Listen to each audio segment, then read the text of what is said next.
Hey everybody, welcome back to yet another YouTube video. I know I just, uploaded one a day or so ago, but as you can tell from the screen, I am not alone. I am joined yet again by Sebastian Alloway and James Blasiak. And listen, there's a reason for this. It's not just because they, won a League Cup or whatever. It's because myself, Sebastian, and James all made day 2 at the Pittsburgh Regional Championships, and I figured, you know what? That last video that we made together was fun. Let's run it back and talk about our Pittsburgh experience. So, how's it going, guys? Not bad. How are you? Not too bad. All right. So, generally speaking, we're just going to talk about our Pittsburgh experience, our matchups, and the deck lists. Not my deck list and stuff like that, because I already did that, but we're going to talk about Sebastian's and James's lists and experiences. So, to start us off, Sebastian, congratulations on your first day 2. How does it feel? Feels okay. It feels pretty good. First regional as a master, first day 2. We're hoping to go for a little bit more in Milwaukee. Awesome, man. And James, how does it feel for you? Liberating. After 3 years of struggling to try to place a day 2. Feels quite nice to finally land one. That's great, guys. That's great. So, obviously, it was my first time day 2ing. Sebastian, you've day 2'd as a senior, but that's a little different because the Masters Division has way too many players compared to the Seniors Division. And then, James is also your first time day 2ing. I have some questions to ask you guys. I'm going to start off with Sebastian. So it's your first regional as a master. What were you expecting going into it?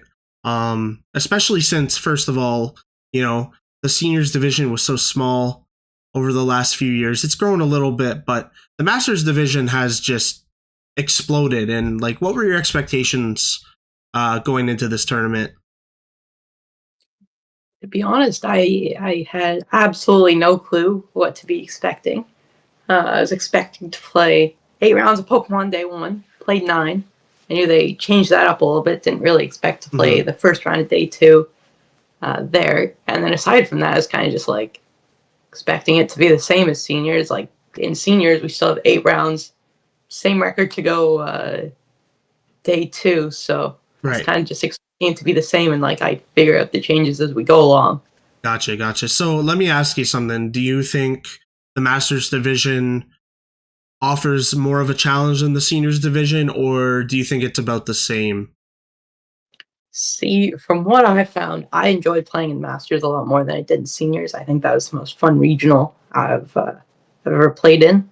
Awesome. But I think it's to win each individual game in day 1, it might arguably, it's pretty close. It's pretty close to the same, but I think it might arguably be harder to do in seniors simply because of there's a lot more rule sharking and all that stuff. There's a lot more people trying to slow play for ties. There's a lot more people, I don't know, calling over judges for stuff that doesn't really matter, or stuff that shouldn't be a judge called for.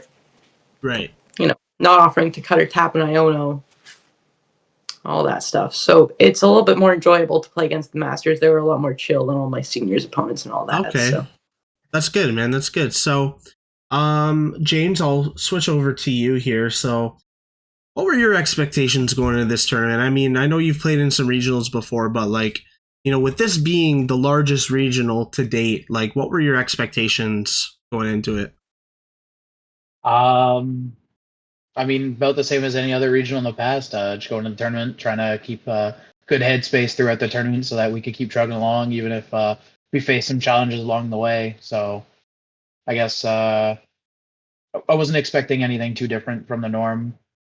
I gotcha. Okay, so Sebastian, I will talk to you for a sec about your deck choice. So through our locals and stuff, you were playing Pult, and you're grinding the Limitless tournaments with Pult. So why did you ultimately decide not to play Pult to this tournament? Because I know you played Grimmsnarl to Worlds, you grinded the absolute crap out of that deck, and then you just up and up just decided to try Dragapult.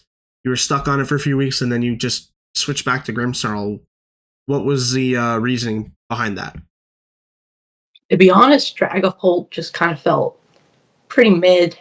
It was like, the way I saw it, the matchup spread for Dragapult was not fantastic. It was pretty even all the way through, but I felt like the Grimmsnarl matchup spread was a little bit better, and I felt like even though I've been putting a lot of time into Dragapult the last few weeks, I put time into Grimmsnarl for like months since like from NAIC all the way up to like end of August sort of thing.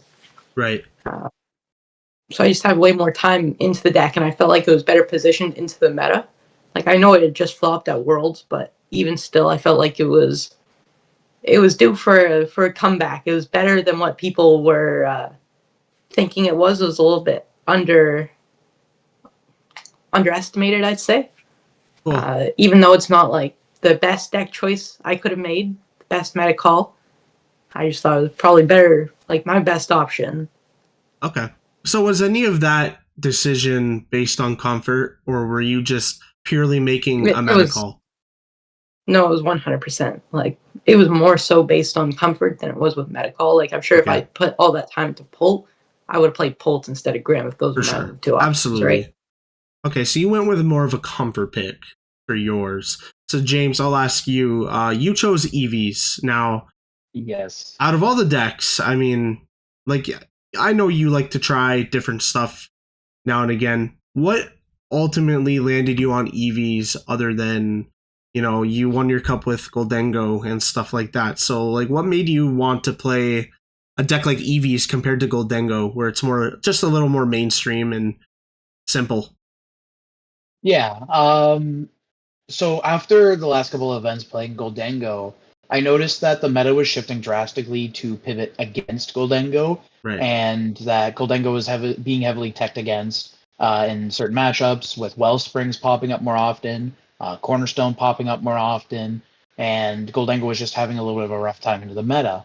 So I ended up switching to a couple different decks and eventually settled on Eevees because I found it had a number of good matchup spreads, being able to use Ogerpon effectively, being able to use Flareon as an efficient attacker, dealing enough damage to KO things like opposing Goldengos, a majority of single prize basic Pokemon, or even some stage ones like your Dracloaks or Kirlias. And also being able to KO a Teal Mask Ogerpon efficiently.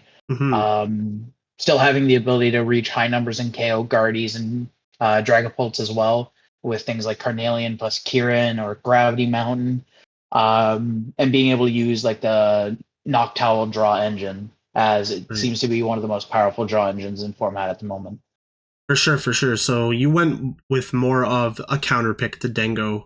Ultimately, you felt like, the meta was shifting towards being, potent towards the Dengo, and you decided to maybe kind of like join the club and just pick the Eevee deck, as Eevees is a powerful deck. I've talked about it before on my channel that Eevees is a really strong deck, and the Noctowl engine is as powerful as ever. We have not seen a lot of Team Rocket's Watchtower or any counters to deal with that engine. Okay, so this is a general question for you guys. So, Sebastian, I know you've day 2'd before as a senior, and James, this is your first time day 2'ing, like, at all. Did you expect to day 2, or was it a surprise to you? Like, did you know inside yourself that you were going to day 2, or were you just unsurprised by it?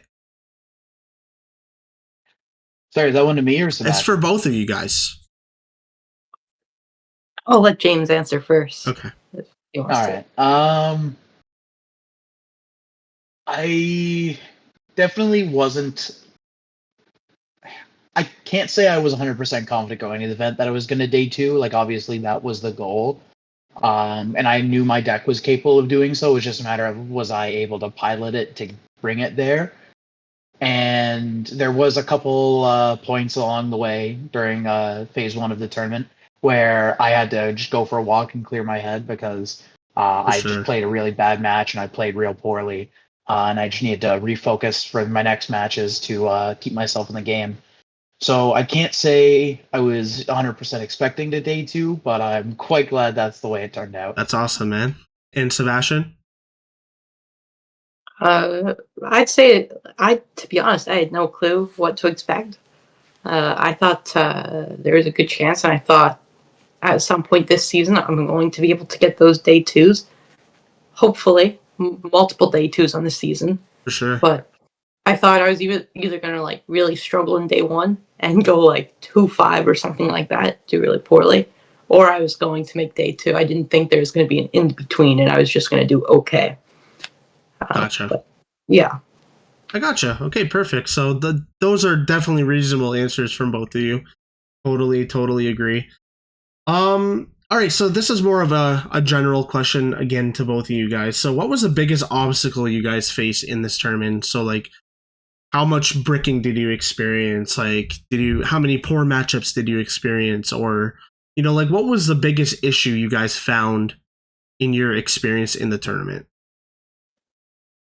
Why don't you take this one first, Seb? All right. Well, there was a couple roadblocks here. First of all, half the decks I hate were Joltik. That's an issue as Snarl. That is a big problem.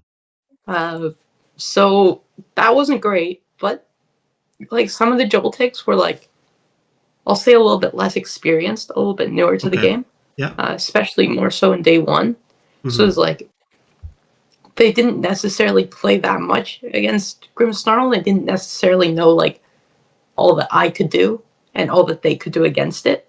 So I was able to like get some wins off that a little bit. Cool. Yeah, and then if I have time, the next thing they'll say, serve Blood Moon or Saluna 3 times. Oh boy. Yikes. That was a struggle.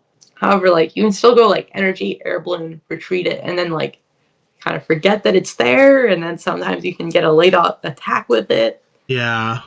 Like, it's not too bad so long as air balloon is still in deck, and if it's not, that's arguably like just a scoop go game 2 or scoop go game 3 if like you think you're going to be pushed for time. So Gotcha. Yeah.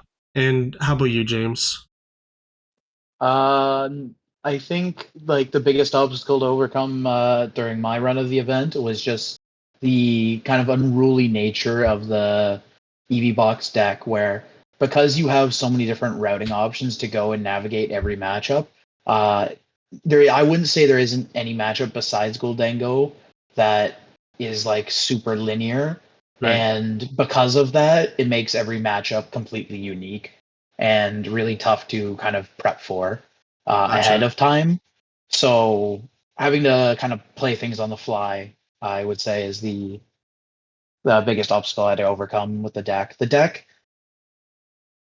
because it plays a lot of 1-0s, statistically it should brick a fair more like times often than a more consistent deck.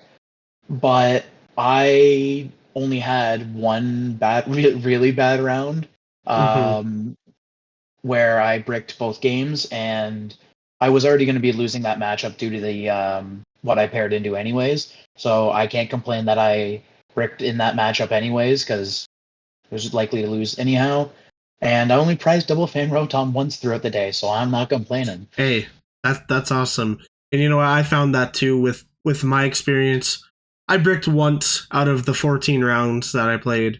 I surprisingly took one of the games, but nonetheless, I mean, I did have a couple bricky hands and maybe like 1 out of 2 games of each set, but like it wasn't too bad. For the most part, I think all of our decks ran well enough to, push us into, a spot where we can all play 14 rounds. So, I think our decks treated us pretty well for the most part.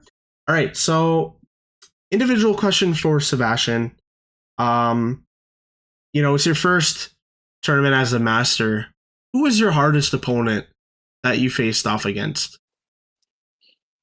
So imagine my surprise when I was talking to Cyrus a little bit before. They were telling me how like my first couple opponents might not be pro players, but as I go farther and farther in the tournament, if I start winning, hit some pro players, then imagine my surprise when it shows up round 2 against Christian Labella. Oh boy. Wow. Yeah. So Christian Labella was on Zoroark. What made that matchup difficult for you? It's really tough to say. Game 1, I kind of got like out monkey dory. They were able to get theirs set up like somewhat quickly, and I didn't see a monkey dory all game. It was Gotcha. pretty tough. Like I think they only played one. I only saw one in the set. I didn't really take a close look at their list afterwards, but that made it tough. And then I won game 2. I was able to go like Frost Last Monkey Dory, all that fun stuff. And then game 3, we didn't have enough time to finish it. But it was a tough game, more so because like they were a really good player. You could Right. tell that they kind of did like everything properly. The one thing I will say that did cost in the game, unfortunately, in game 2, is they benched Pheasantipity, forgetting that their Pokemon was knocked out from Frost Last damage, and they didn't actually drop. And that Oh, was like a free boss KO Fez. your boss KO Free Fez. 2 Gotcha. prizers, yeah. But they're a really good player. I will say I probably should have accepted their gentleman's agreement, even just because, like, talking a little bit afterwards, as it turns out in Masters, it's probably more of a good idea to, like, offer and accept the gentleman's agreement in, like, a matchup like that. Sure. So, Definitely. yeah, that's something that I didn't know, and I will learn for future regionals. That's good. That's good. And James, I'm gonna ask the same question to you. So, like, who was your most difficult opponent of the weekend, if you remember? Just looking through the people I played against, I would say the most difficult matchup, both in player and a little bit of the deck, I would say would be Michelle Lesage. We Cool. hit round 10 at Pittsburgh, and it was the first day of phase 2, or yeah, first round of day 2, second round of phase 2. Because as I said earlier, we played the first round of phase 2 on day 1. But Right. Michelle is a very good and very experienced player, and Joltik Box, or sorry, it was Jolt Dango, which is a little bit of a tougher matchup for me to navigate, unlike pure Joltik Box or pure Goldango, where I have more defined lines I can play down. Mm-hmm. The matchup is a little bit tricky for me to navigate because of the Pikachu, but me not being able to respond with Terapagos. Right. And they were very experienced on the deck, so unfortunately I ended up losing that match 0-2. Mm-hmm. I will say, funnily enough, round 14, I also hit Michelle Lesage. Yeah, you We had both the hit same her opponent. in Yep. Your rounds. And Sebastian, you ended up winning that one, right? I did. Okay, I gotcha. won 2-1. They heavily bricked. I knocked out, I think it's just their only Pokemon in game 3. That was kind of Okay, unfortunate. gotcha. I was avenged. Yeah, Sebastian avenged you, James. All right, so James, I'm gonna ask you a question because I know you have a high level of knowledge when it comes to tournament structure and stuff like that. So, what do you think of the new formatting for the tournaments? Like, do you like the 8-round format plus the, extra round day 1? And like, how did you enjoy playing that extra round? Well, it's tough to say because if you look at the way the format was structured, or the regional tournament structure was, I believe it was a year and a half, 2 years ago.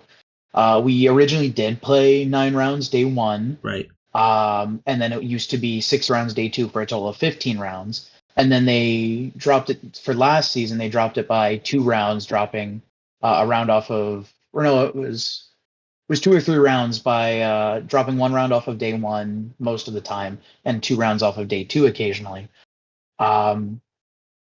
So it really is like a lot closer to the way it was format wise, or not format wise, but structure wise 2 years ago.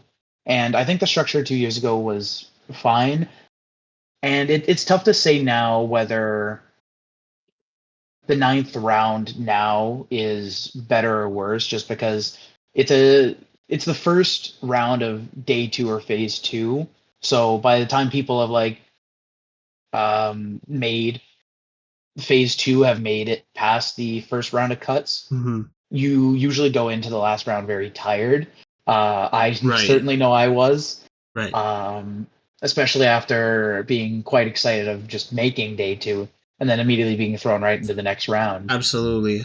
And I understand that the tournament structure like can't really afford to push that round 9 match or that first round match into the next day for day two like it used to be, because asymmetrical top cut takes up that spot that that time slot that the extra round used to be in. So Gotcha. personally, I would really like it if day or phase one and phase two were on separate days, but I understand from the logistical standpoint of things that that's just not feasible.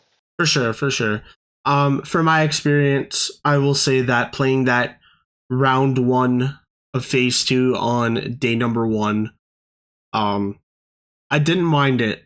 I thought it was actually good because you kind of get your foot in the door with the level of competition that you're set to face in phase two. Because as you know, there was like almost, I want to say almost 500 people in phase two. So, you have the top 500 players out of, 2000, almost 2,700 people. You're bound to hit some really talented players, right? And I did. I hit Ben Cryer on my phase two round one. And, from what I've heard, he's had very good results at tournaments, stuff like that. So you are like bound to hit some good players, I'd say. And honestly, I didn't mind it being on that first day. Your confidence is high.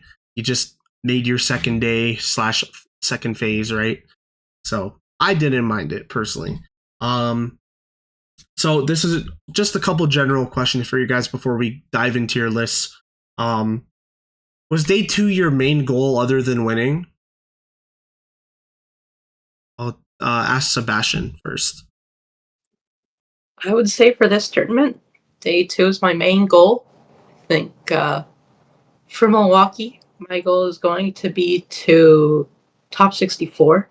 Okay. I think that's a good goal. That's a reasonable goal. And by the end of the season, I would like to close the gap a little bit between like myself and more of the quote pro players, if you will. Gotcha. I'd like to try to be at the same level as Cyrus because, well, A, Cyrus is local, and B, this is like the time in my life that I have that I can dedicate time to getting good at Pokemon. For sure. Like aside from like school every day, I don't Right. have a ton of other commitments other than Pokemon, so Gotcha. I might as well try to do it now, right? Absolutely. You're absolutely right. Take advantage of the time you have, for sure. And James, how about yourself? Yeah, 100%. I mean, day Yeah. two is obviously, and going for first is obviously the goal going into any event. And if you don't have the like thought process of like, yeah, I'm going into this tournament, I'm going to win. If you go in with the thought process of I'm going to go in, but I'm going to lose. Right. I question if the like I understand like setting a reasonable bar, but you don't go to an event to lose, right? Right. So Right. Of course. I would say, of course, my main goal was to day two. And then once I realized they day two'd or I barely clinched day two in the 8th round, my goal from there was to try to get top 256 and maybe push for top 128. And Gotcha. unfortunately, we fell just a little bit short, but always got next time. For sure, for sure. So, with that, do you think going into your next regionals, do you think your expectations will rise? Like, do you expect, okay, I've made day two, I've reached that goal. Do you think that you're going to raise the bar a little bit and kind of just set yourself to a higher expectation? I know Sebastian, you said you want top 64, right? That's Yeah. That's a pretty good feat, honestly. So I'm gonna answer your question for you. I think it's yes. But how about you, James? I think I'm gonna still keep with, because I didn't meet my goal after meeting my I didn't meet my beyond goal. So I met my initial Gotcha. goal of day twoing, but I think I'm still gonna try to push for top 256, top 128. But more importantly, I want to try to stabilize and consistently get day twos. Once For I'm able sure. to consistently get day twos to every regional I go to, I think from there, that'll be a good foundation to move on to push for more. But Okay. until then, we're just gonna continue to work on consistently making day two. Gotcha. All right. One more question before I get into your lists. How would you rate the Pittsburgh regional experience? I know we had that 45-minute delay and, we were kind of bored and bummed out. Other than that, how would you rate your experience out of 10 compared to other events that you've gone to?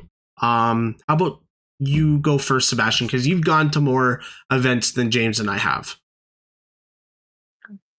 Yeah, I'd say this is overall the best experience I've had at a regional. Just in terms of like my opponents were all super chill. I really liked them. I thought the venue was it was a nice venue. I liked the view a lot. Mm-hmm. Very good view. A lot of places to walk around. Yeah, it's not perfect. There's some issues with the washrooms and also the line outside day one. Right. Yeah, that was not pretty. But other than that, it was pretty good. I enjoyed it, and I will say as well, the only thing that might have knocked it down a little bit was day one in the morning. James locked me in my room. I was stuck there for like 30 minutes. That was an accident, man. That was not intentional. Oh my god. I didn't realize that locked that door. Oh my god. James I is thought it was like the other door, man. James is like, hey, no day two for you, Sebastian. I'm day two-ing. No. Was that day two or was that? No, that was That on the was first day one. I remember that was Yeah, day that one. was the first. All right, Sebastian. Sorry, we're leaving. You're getting left at the Airbnb. Yeah, good luck, man. Oh. With that being said, James, how do you rate your experience of not getting locked in the bathroom? No, it was great. Going to the event, not being locked in the bedroom was pretty good. 10 out of 10. But obviously my answer is gonna be a little bit biased just because, well, of course I'm gonna say it was a great regional because I day For two. sure. But if we're coming down to like trying to remove that, I would say the convention center was fine. I was at the Pittsburgh Regionals that was held at the same location 2 years ago. It's a nice venue. It's air conditioned, which is nice compared to a couple other venues I've been Right. to that the air conditioning isn't as good, and it gets really hot with thousands of people in the room. So the air conditioning was nice. The space was quite large.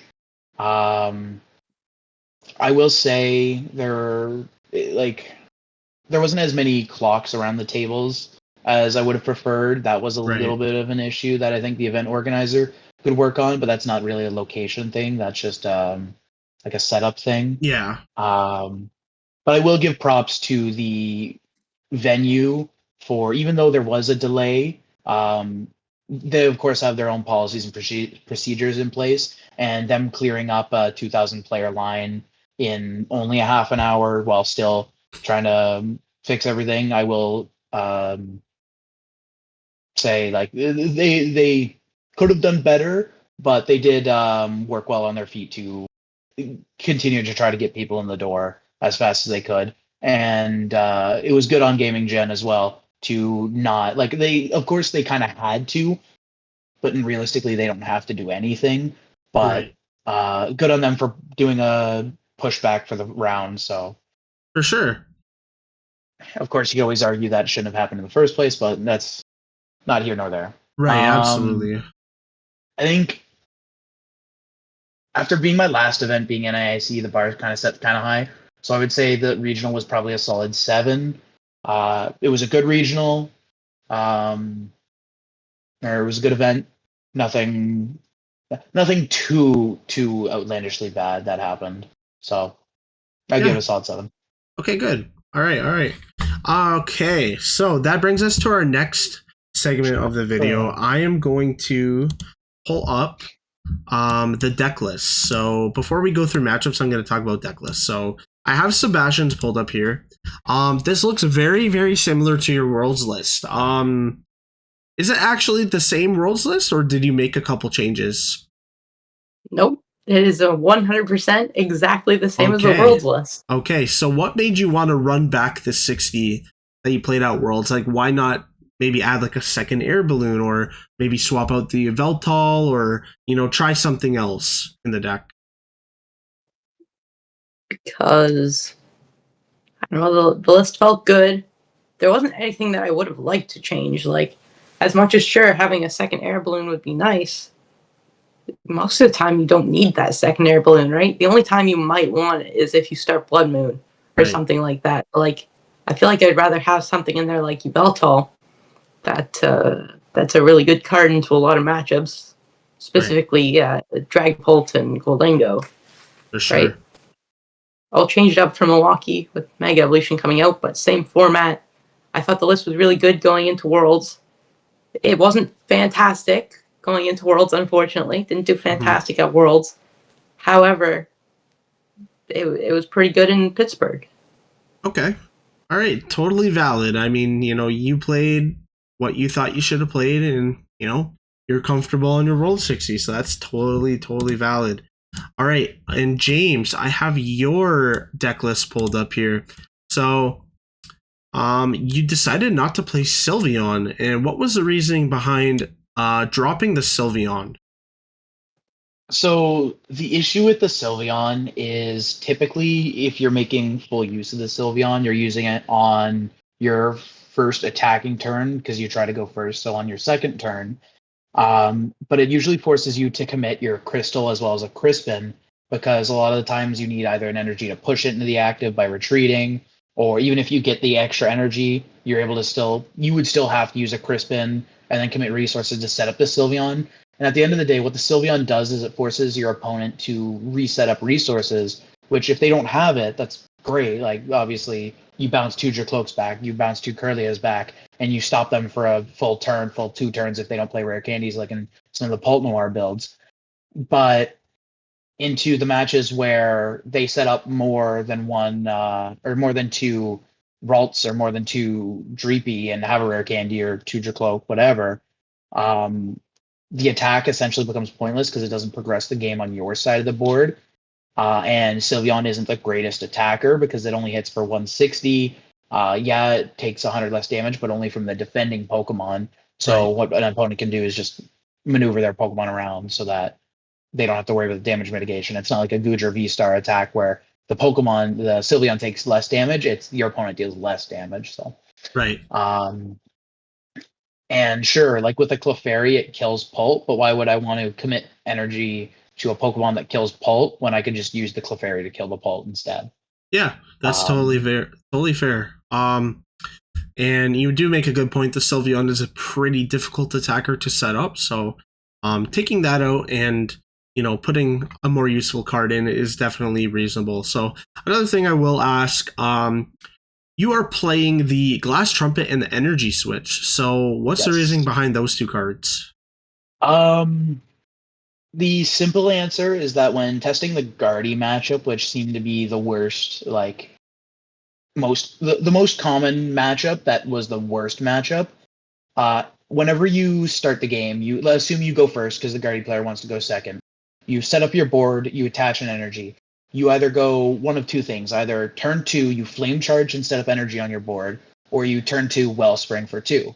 If you Wellspring for 2 and they are able to set up a Guardy plus Monkey, you have no energy on your board and you basically just lose on the spot, just because they just roll you too fast because you have no energy on board, no way to kill a Guardy efficiently without having Crystal Crispin, Flareon, Gravity Mountain.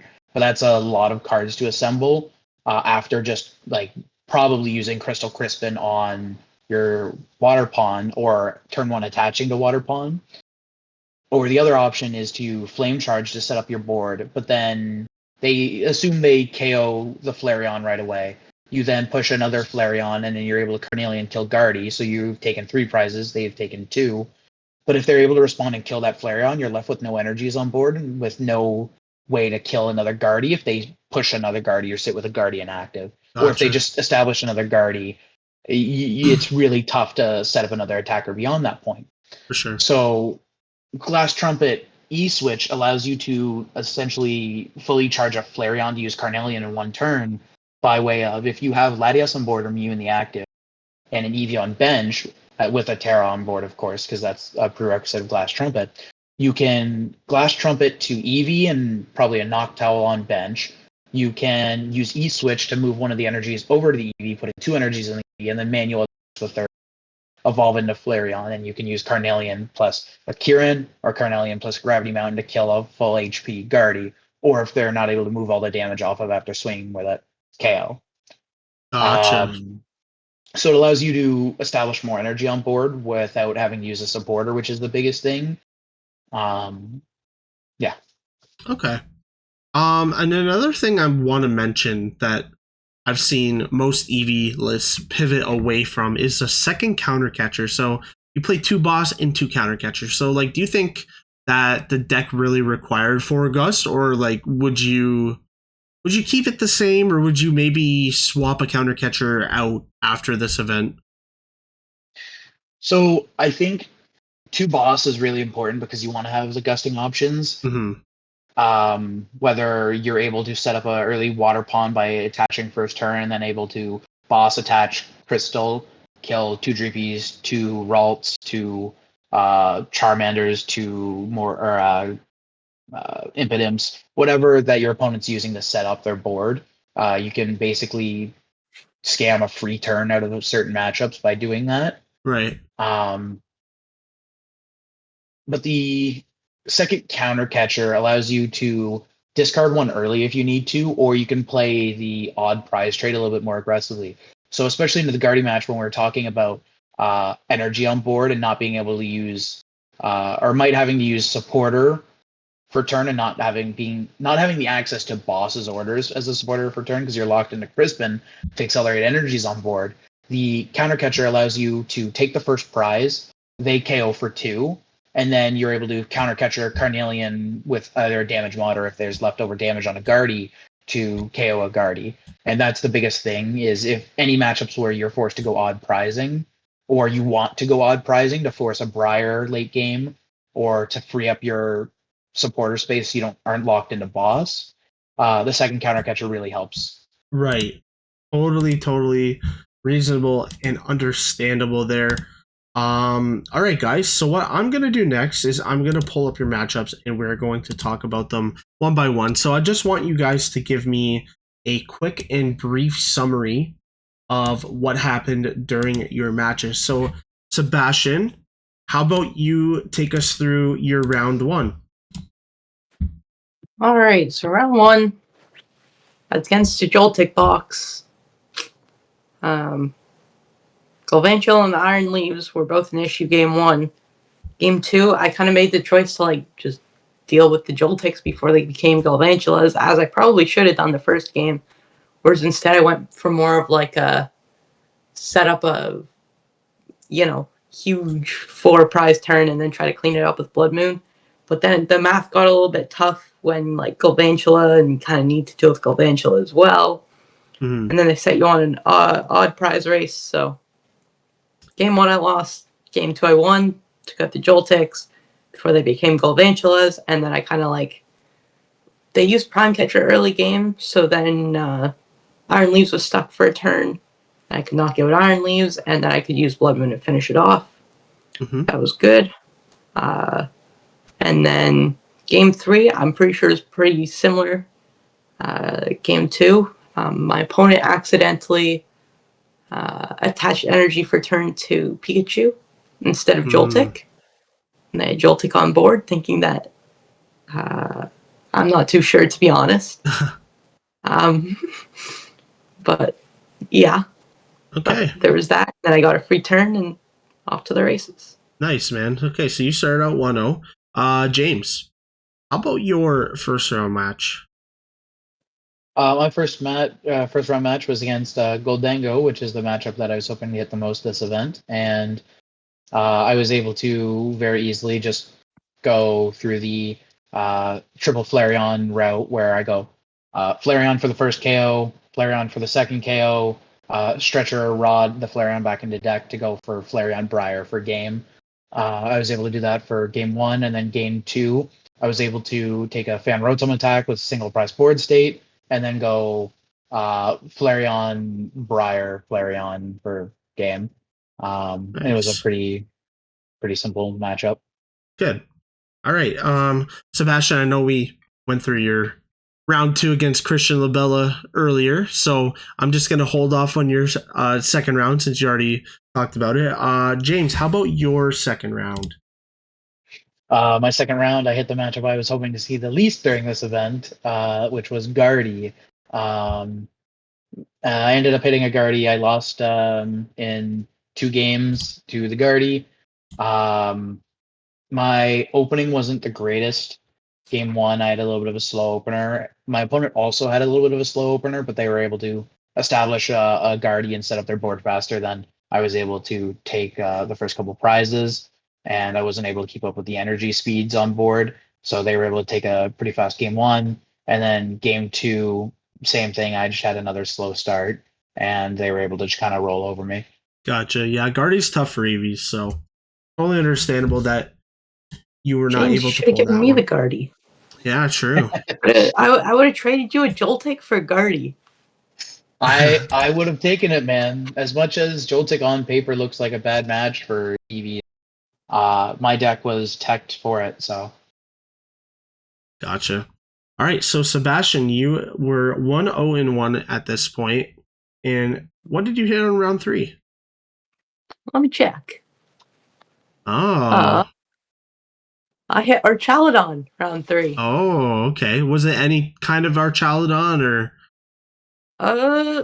They played the Monkey Dories and the Team Rocket's Venture Bomb. Okay, so it was pretty much like the bomb Archaludon. So how did that go?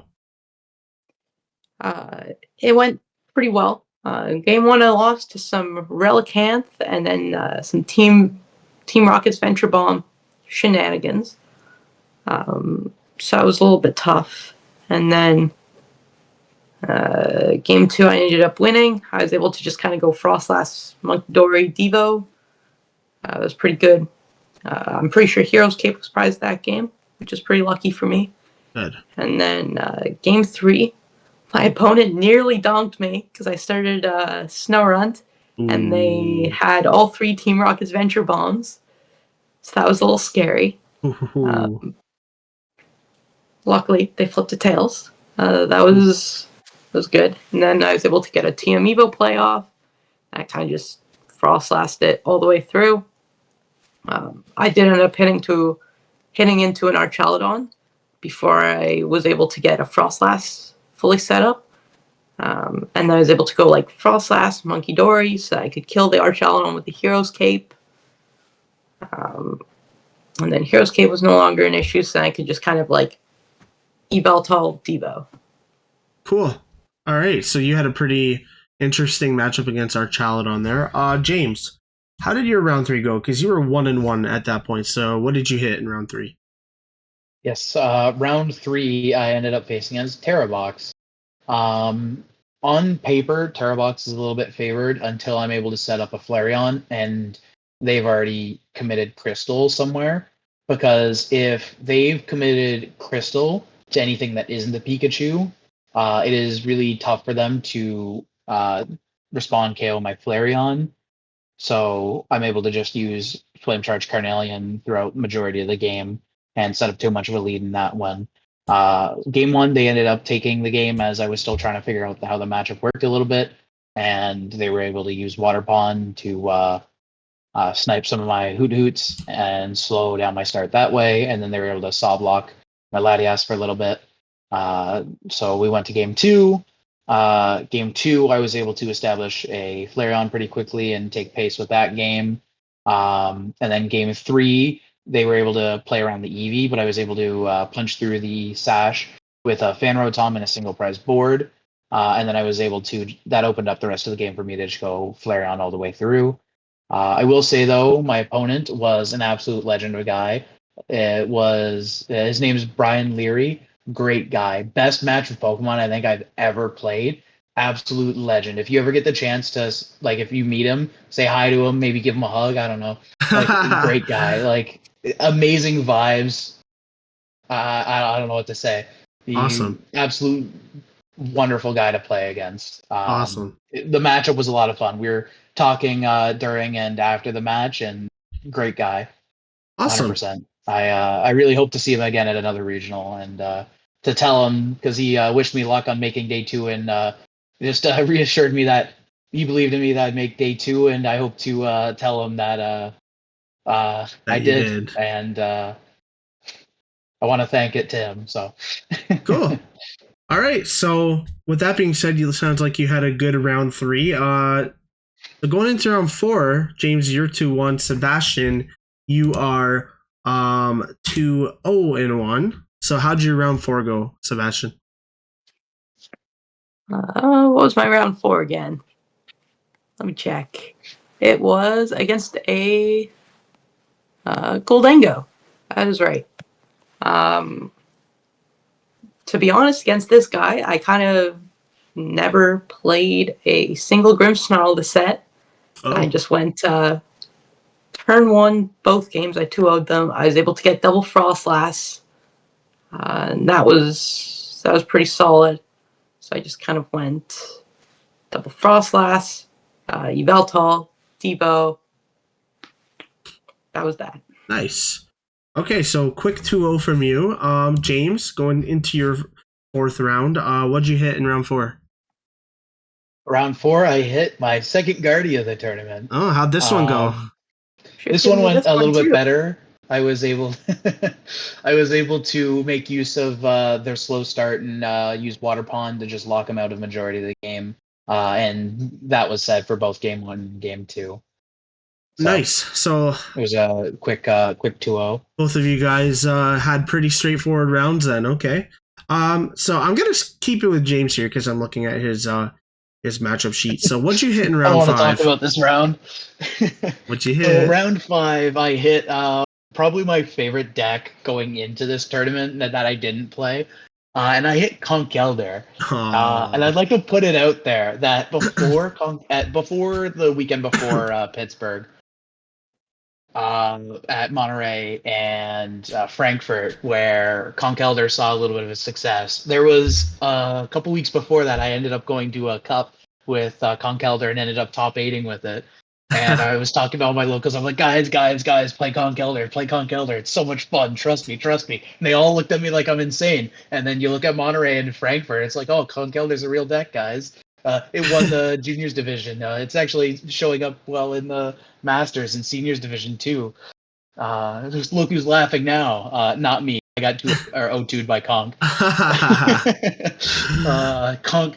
It's not me that got the last. Conk that got the last laugh. As I bricked horribly both games, but I shouldn't win that matchup in the first place. As Conk's able to just run me over with efficiency of just being a 1 prizer that hits through my 2 prizers. For sure. But I hate the fact that I had to play against it. I love the fact that it was doing well. Conkeldurr, my goat. For sure. Yeah. Just a side note, guys. If I didn't do well in day 1 or 2, I brought Conkeldurr for side events. Unfortunately, didn't have a chance to play it. Who knows? Maybe for a meme week or something, I will do so. Anyways, but it's not a meme anymore. It isn't a meme anymore. It's real, guys. All right, Sebastian, you were 3-0-1 going into round 5. What did you hit? Once again, I will check. Man, you gotta. All the rounds kind of blurred together this far after the tournament, to be honest. So totally reasonable. I ended up hitting another Joltik. Oh wait. No. Sorry. I've got it pulled up, so I know what the answer is. I screwed that up. hang on, that was not my game against Dragapult. Round 4 5. round We're 4 is round my game 5. against Joltik. Yeah, So Oh, it was round Joltik 4 was against the Goldango. Joltik, and then Round 5. round 5 was against a Grimmsnarl mirror. Okay, and how'd that go? About as much as any other Grimmsnarl mirror would. Game 1, I was able to get more Monkey Ori established, and my opponent, I think they had to hit into me first, or else they were gonna deck out. So there's that, and then I swing back, and then I move all my Monkey Dory damage, and then all of a sudden they're out of Grimmsnarl, and we're good. And then game 2, they basically did the same to me. They got all their Monkey Dory set up really quickly. I really wasn't able to respond, so that was that. And then game 3, I prized double monkey. So my opponent was able to win the Monkey Dory race, and then I lost. Yeah, that'll do it. Yeah, having that monkey disadvantage isn't good. All right, I'm gonna keep it with you for a sec, Sebastian. What'd you hit round 6? Let me take a look. Round 6, I hit a Dragapult Dusknoir. How'd it go? It went pretty solid, I think. To be honest, I don't really remember the match a whole lot. I think that was the one that I finished up a little bit earlier, so I was able to grab some food, so that was pretty good. Okay, good. So let's just say you 2-0'd him. Yep. So James, at this point, you are 3-2. You're hanging on by a thread here. How did your round 6 go? I cannot afford another loss. So, to my dismay, I sit down for my 6th round, and my opponent flips a Ralts, and I'm just thinking to myself, oh, it's so cooked. It's Once so again, over. you should have given me this one as well. Man, I would if I could have. They flip our Ralts. I play out my first turn. It's all right. Like it's a good start. But then they have the absolute bonkers opener where they're able to discard like 4 psychic energy, set up their board with Ralts inactive, double Ralts into TM Evo, into Curlia, double Curlia on bench, and I'm just sitting there like, ha ha ha ha, so over. Yeah. And so I go through a Wellspring play. I am able to kill 1 Ralts, kill 1 Curlia. It turns out they draw for turn and pass. They had an absolute nuts opener, but nothing to follow it up with. Wow. So I'm like, okay, I have one opportunity to get my foot in the door. So I attack again. With this time, I retreat and go into a Flareon and Flame Charge to KO the active. And then, because I'm not able to set up another Water Pond and I want to set up for future turns, excuse me. And then they just draw pass again. I'm like, boss KO Curlia, and they're like, well, go game 2. And I'm like, okay. Maybe we have a chance. I only have to win 1 more game in the set. So you drew first blood there. That's good. Game 2, they start Screamtail in the active, Ralts on the bench. I have another good opener. Turn 1, I'm able to get the turn 1 attached to a Wellspring, set up a couple Noctowls. I pass the turn over to them. They draw, they attach, and they ship it over to me. And I'm able to hit them with the Wellspring Donk game 2 to stay in the tournament, to keep the tournament run alive. So you defy the 3rd Guardy of the day. You defy all odds, and you beat one of your weaker matchups to stay in it. So that's amazing. I'm gonna keep it with you, James. Now that you're feeling confident, stuff like that. How'd your round 7 go? Round 7 was tricky. So I was paired into a Pultnor, and my opponent was quite good. They sequenced everything game 1 really well, and they were able to secure the first game against me. And that's once again, I had that thought of, oh no, I've now got to win 2 games, and we probably killed like 25 minutes off the clock for that game 1. So we had like 25 minutes to wrap up 2 games, and I'm able to push through a quick game 2, and I'm able to win, securing it, pushing us to game 3, but we only have like 10 minutes left on the clock. We start playing out game 2, and they just can't set up any Dreepies. I'm able to Wellspring kill their first Dreepy, and they prize triple Dreepy. Oh So my. I'm starting to attack their board. I'm trying to go as fast as I can, but I'm just not finding the pieces in time. They're able to do some switching around with Latias to just tank some damage. They're able to go for a bear in the active and KO me to slow me down. And time gets called, and unfortunately we weren't able to close out the game. I needed one more turn to be able to secure that game and push myself into danger. But unfortunately, it was a tie, setting myself at 4-2-1, making it so that I had to. My last match of the day, or of phase one, would make or break the run. Wow. So you lost a lot of momentum with that third game falling just short. Yeah, Pretty that would put a lot unfortunate. of pressure. I was watching The that next game and I was nervous because I was like, okay, I see a Duskull with a Neo Upper energy attached to it. This guy is cooked. Unfortunately, ran out of time there. But nonetheless, you ended up making day 2. We'll go through that next round in a sec. Before that, I want to ask Sebastian, round number 7. What'd you play against? Once again, I've got to check. To be honest, a lot of the day blurred together a bit. So Okay. round 7, I played against Jolt Dango. I'm pretty sure most of the round they had to play it more so as Dango. They didn't really find the Joltik pieces super easily. I'm pretty Gotcha. sure one game they prized double Joltik. Oh, So Yikes. I'm pretty sure I was talking about that match a little bit more round 3 or round 4 when I got the pairing screwed up a bit. So you guys basically already have the synopsis for that one. I more so was able to use like Monkey Dory, Frostlass, Devo, Joltik, and Iron Hands, and all that stuff was never really actually an issue that set. So nice. Yeah. Good. So at that point, you won. You're 5-1-1. You're locked up for day 2. How about your round 8? Who'd you hit? now, funnily enough, I hit the legendary Ivan Albrecht. So, I want to ask you. So, when I said, we're both 5-on-1, we're both in day 2.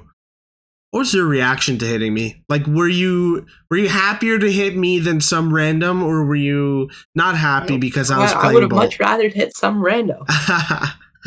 All right. So, from your perspective, how did that match go? From my perspective, round 1, I think I did pretty well. I won game 1. Game 2 is a little bit rougher. I made it pretty close, but at the end of the day, you're able to find that last knockout. It happens, and then game 3, you're able to drop a Frostlass, and then I proceeded to go draw pass for 4 or 5 turns until you were able to just sweep my entire bench with Baby Bolt. Gotcha. That one felt like, I don't know. It was all right. It was all Good right. games. Yeah. Well, hey, Good you know games. what? Not to sound selfish, but like at least it went to me than some random guy, right? That is very true. Okay. And So there's at the very least, I got my revenge yesterday. he did. I snubbed you out of an ETB. He did sum me out of There you ETV, go. and I got 3rd. I didn't even get the 2nd place. And by the way, I pulled nothing out of that 3-pack blister, so revenge was definitely sweet for you there, Sebastian. All right, and then James, going into round number 8, you were 4-2-1 on the cusp of making day 2. What was your round 8 matchup? So before I even walked up to the table, I leave my round 7 table. I'm like, all right, we have one chance, one opportunity. Please, I don't know what I need to do to make it happen. But when my opponent flips their card, please let me see a gimme goal. Please let me see a gimme goal. We sit down. I have a good opening hand. My opponent flips. I see a gimme goal. I'm like, okay, we have a chance. And then I see him start playing more cards, and it becomes pretty obvious that it's pure Dango, because I see a Scyther and a Scizor pretty early on, Right. and I'm like, okay, this is my best matchup, 100%. I just need to do everything in my power to just not let it slip. I can't misplay. I can't afford a brick. So similar to my round 1 Dango match where I was just able to use Flareon to roll through the match really easily. I get game 1 done. Game 2, go through the motions again. It's a pretty quick game 2, and then it's like time slowed down. I'm like, okay, I see I have game, and I'm like, I had to stop myself from just like throwing cards around and just going for it. I'm like, okay, let's not potentially misplay and throw a game out of the window. So I just play everything slowly. And then my opponent's like, you got it, shakes my hand, and I've locked up my first day 2. Awesome. So, what was your initial thought of making your first day 2? Man, I'm tired. Gotcha. Hey, that's totally valid. Man, I'm tired, and I still have to play another round after this. Right. Transitioning into that phase 2, James, what'd you hit in that round 9 there? Round 9, I faced against another Poltenoir. We only played a 2-game set, and game 1 went very similarly to game 2, where I was able to use Wellspring fairly early on. We get down to a late game board state where he Ionos me to 1, and I have Mew and Fez to draw. I draw off both. I don't find the out. We go to game 2. Same thing happens. I get Iono to 1. I try to draw back into my out to close the game, and I'm unfortunately not able to get over the Iono hurdle, and I end up losing that match 0-2. Gotcha. And then Sebastian, how did your round 9 go? Pretty solid. I was against a Dragapult. My opponent just got back-to-back day 2s. Wow. Pretty happy. But at the end of the day, against Dragapult, I try to just go for the Frostlass, Yveltal, Devo, and then like a Grimmsnarl can help. I don't know. Grimmsnarl just helps like have some more damage, right? Mm-hmm. That's what ended up happening. They were able to get the Dusknoir one-hit KO, a Goldango, or what am I saying? A Grimmsnarl.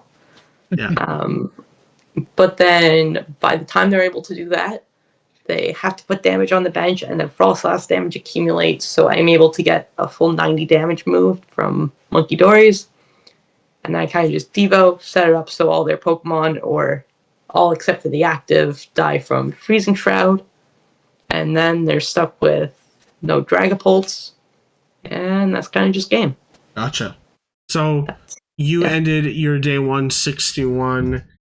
Sebastian, James, you ended your day 1 5-3-1. So, going into day 2, James, what was your first round of day 2? First round of day 2, round 10, I hit Michelle Lesage on Jolt Dango, and I got cooked. And you got cooked. I got cooked in 2 games. I didn't do too much, not as much practice against Jolt Dango that I should have, and I didn't realize until it was too late that I needed to hold single prize board state for an extra turn, and I accidentally benched an extra Fez game 2. Right after I just realized, wait a minute, I shouldn't have done that. And it ended up costing me the game because of the way the matchup has to go. Because of the Pikachu the Pikachu blocking you from KOing it without you breaking its sash with a Fan Rotom first. And if you try to go through a Terapagos line, they could just go into Goldango to kill the Terapagos. Right. So I unfortunately played the match horribly and lost deservingly so.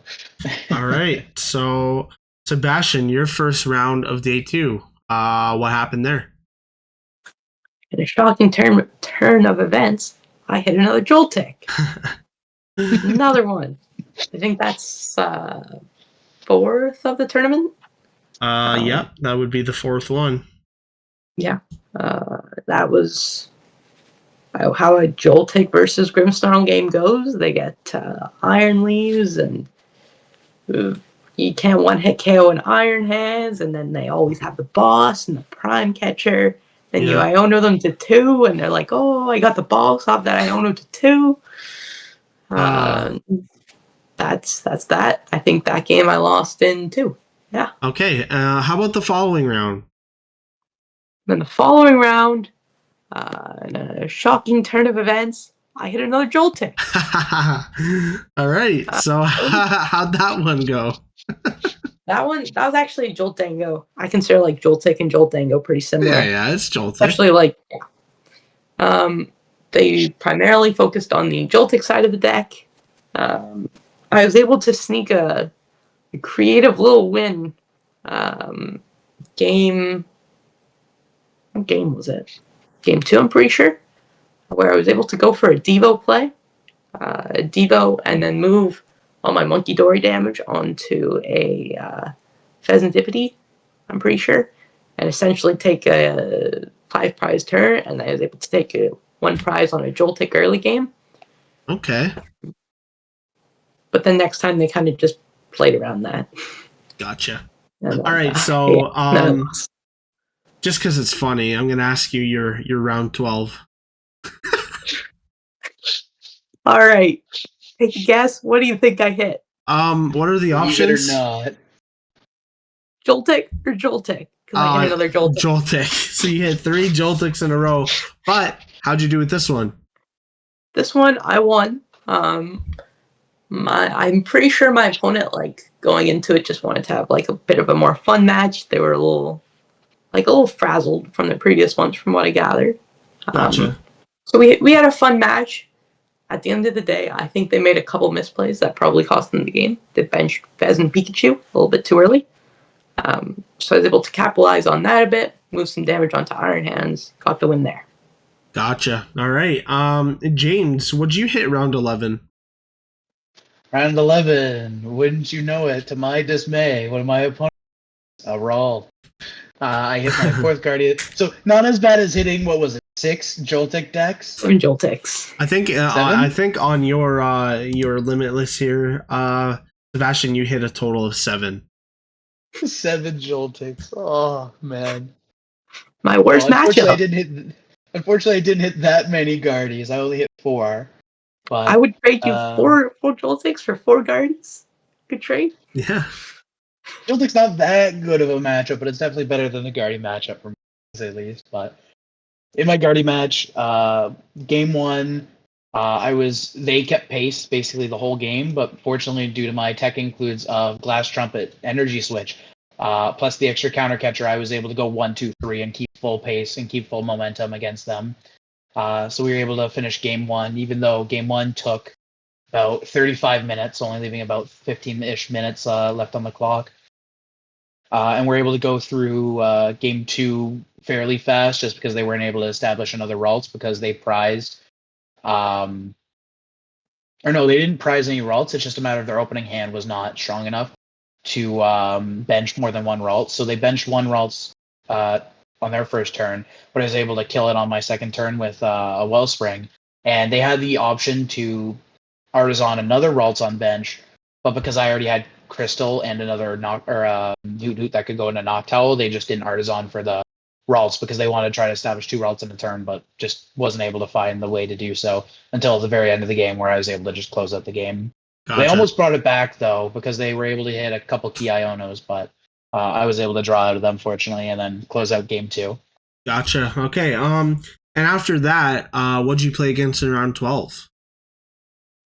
I played against a Joltango. Ah. But this time, after facing Michelle Lesage, I learned how to play the matchup and play the matchup right this time.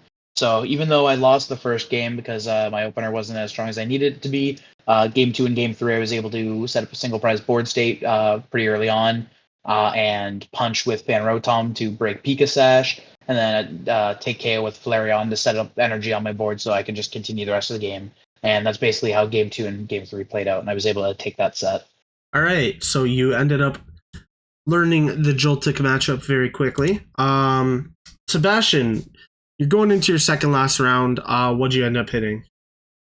I hit a Charizard Dragapult. It's pretty cool. Yeah. That set was long, surprisingly. It was an interesting set. I lost game 1. It was an interesting set. Game 1, I couldn't do a whole lot. I kind of bricked. I probably played it out for a little too long. I could have scooped earlier. So that was interesting.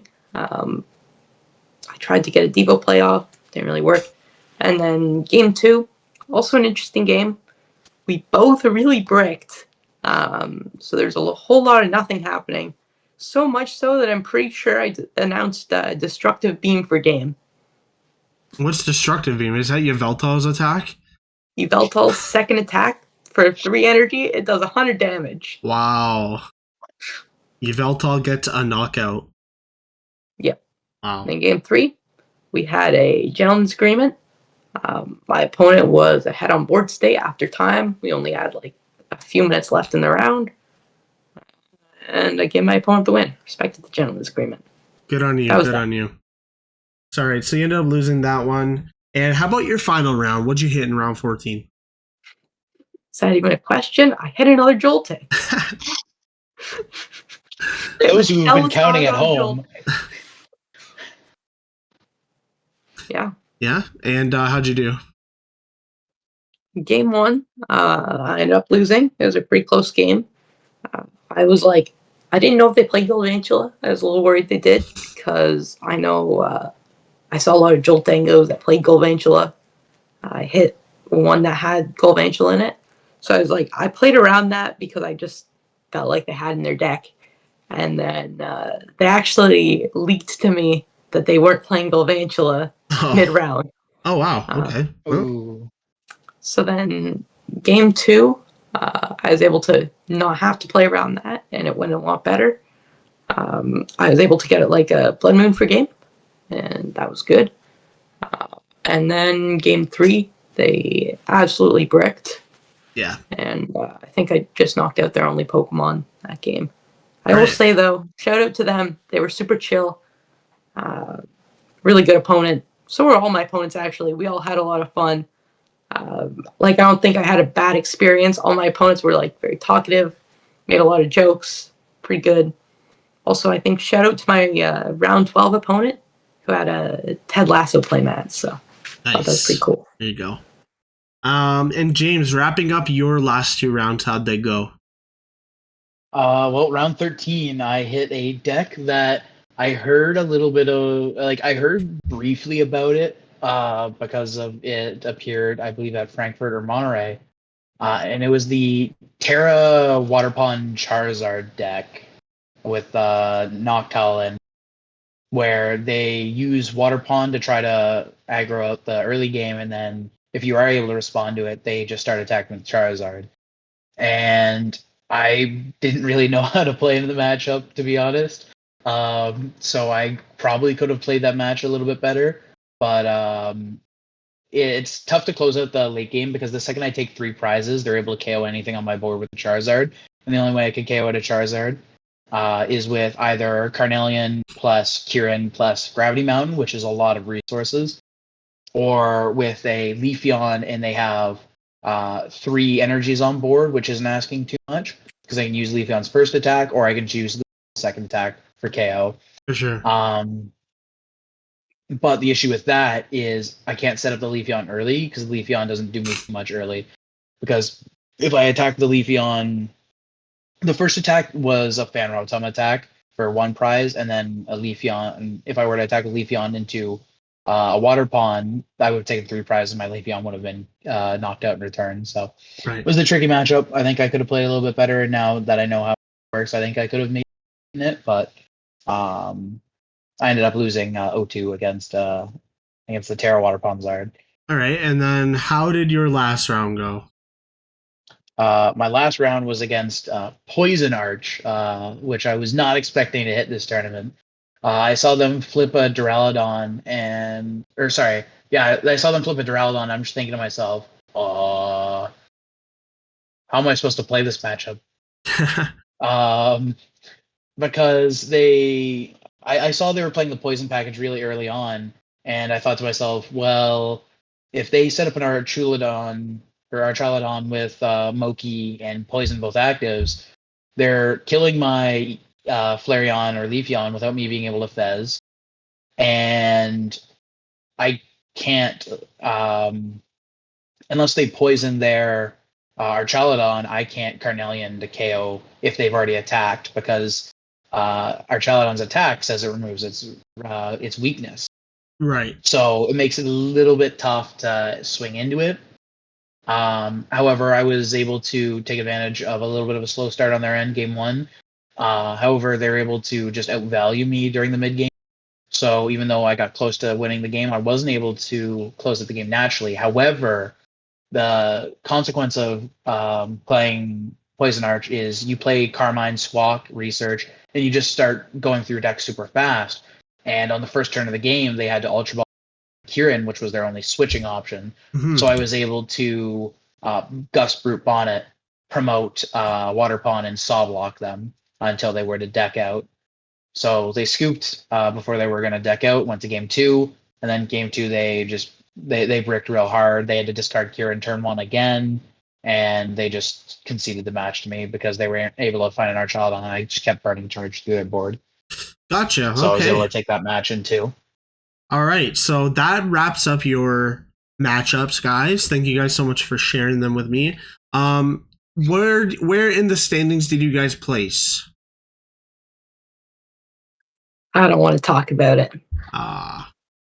Side note, I placed 257th by a matter of like 0.03% resistance, something like that. That's I was one unfortunate. placement off from an extra however many championship points in 9 packs.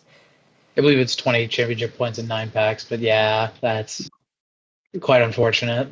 Hey, what'd you end up pulling out of your pack? So I pulled the alternate guard jump, so there I can't you go. complain. So Plus, like, I think you're fine, bud. I think you're fine. So you were 257. So that means you finished top 512. James, how about you? So unfortunately, because I went 3-3 on phase 2, I ended up finishing with a final record of 851, and landed myself in a comfy 302nd place. So Gotcha. not super high up out of the day 2 contenders, but still made day 2 nonetheless, and still fought fairly hard. So for sure. All right. Well, last question before I wrap it up here, guys. Obviously, it was a very enjoyable weekend for the three of us. Are there any people you guys want to shout out in particular before we wrap it up here? Sebastian, start with you. All right. First and foremost, so I don't forget this time, Shadow Studio 151 and Trey. I appreciate the support from my sponsor. Awesome. I'd also like to shout out everyone that we carpooled with. Most importantly, Alex and James for making day 2. But Alex for being the designated driver. And that was a very fun trip. And finally, shout out to Cyrus Davis, my coach. I appreciate all this help and support. And yeah. All right. Good shout outs. James, how about you? Yeah, I'd like to just thank you to you, Ivan, for having me on for today, but also for all the playtesting that we did prior to the event, and that we will continue to do going forward for future events. So I thank you for your help and support in that regard. Same with you, Sebastian. I know we've put in plenty of hours doing some thing to prep for the event and different tech and list options. Thank you to everyone who we carpooled with, especially Alex for suffering through the 5-hour drive there and back. Your sacrifice was noted. Thank you. 07 Alex. 07 Alex. I want to say thanks to all the other locals and everyone that I did testing with leading up to the event. I wouldn't have been able to make day 2 without you, just because I wouldn't have had any practice with the deck.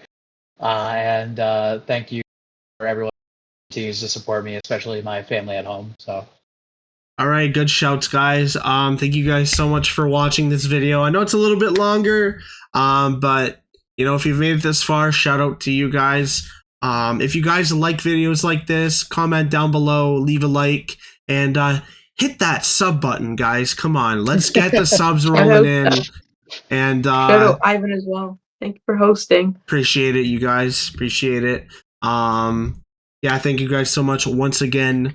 I'm sure we're gonna have future videos like this with more tournaments that we play throughout our experience in the game. And I think that I'm going to wrap it up here. Thank you guys so much for watching, and I'll see you all next time. Adios.